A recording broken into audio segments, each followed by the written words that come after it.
Ring ring. Hello. Hey, Robert, it's Marcus with KW. How are you? Hey, Marcus. How are you? Good, good. I hope we're having a great year so far. I am. It's been an interesting one. Good. Already. It has been an interesting one. It's funny coming off of a year with a lot of crazy things in 2020. We're starting off the year with a bang, right? Yeah, absolutely. Yeah, awesome. Actually, that's a great segue into the reason of my call today is I actually think it's really interesting with everything going on in the news right now. I don't think that the national news is actually giving a clear picture of what's going on with the economy in Utah right now. Are you tracking specifically what's going on with the Utah economy right now? A little bit. I've been watching the unemployment and stuff like that, just because that's kind of what everybody's been talking about. But that's about it. Okay, awesome. Good for you. Like I think the majority of people are really getting their news nationally and comparing it to Utah. As you know, my job as your real estate professional is really to understand the ins and outs of the Utah economy and specifically the community in which we live.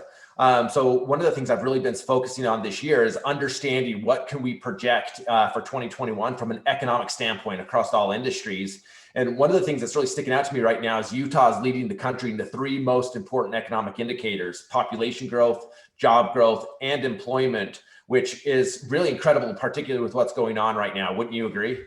Oh yeah, absolutely. So one of the things I read every year is there's the governor pays for an economic study specifically to what's going on in Utah.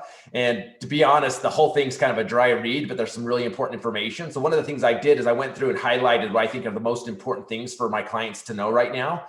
And I just wanted to follow up with you and see if it'd be okay if I emailed that report over with my highlights on it to save you some time and catch you up on what's going on in the Utah economy. Yeah, that'd be great. I'd appreciate that.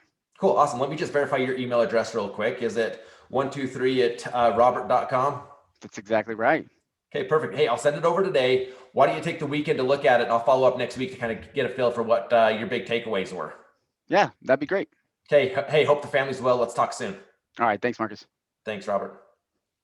And then one of the things I would do with Robert in that scenario is I'd give him a little bit of time. And now I've set myself up for a follow-up conversation where I could call and here's the truth of the matter is when I call Robert back, he may say like, oh yeah, I did get that report, but he didn't necessarily read it. But I'm going to be prepared to share one of the big highlights that stood out to me in the report to see if I can keep that conversation going a little bit, if that makes sense. My question, I guess, and maybe the agents watching this might have the same question, is when I'm looking at that report, am I highlighting something that would be pointed toward real estate, or am I going to look at the report and maybe know a little bit something about that client that I'd say this report is going to be geared to him a little bit differently? Because I think my automatic lean in would be like, well, I want to talk about the real estate market in some kind of way that's coming out of that report. Yeah. Would you focus on the real estate, or would you tailor it to the person? Because I feel like tailoring it might be a little more difficult, but I think that's a great question. I mean, one of the things that I'm looking to do is come from a place of contribution, and then the things that I'm going to share with them in that report. Now I've created the conversation where I can tie that to the real estate market.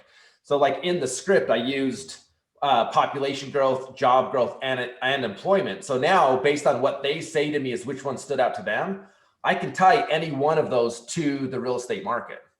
Yeah. So now I'm going to hear that back, and then I'm going to guide that into, hey, I'm your economic counsel, and now let's tie that to your economic or your real estate strategy, if that makes sense. Yeah, and I think it adds to that being a local expert, right? We talk, especially at KW, about being hyper local and understanding like your hyper local market.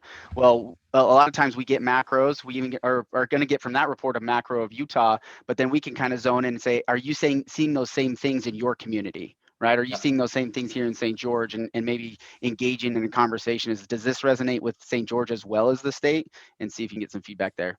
Perfect. Yeah. The whole point here is give value. That value then creates another layer of conversation. So anyway, hope this script helps. Lean into it, go have it, role play it with your practice partner, go make it happen. Robert, thanks for role playing with me. You got it, man.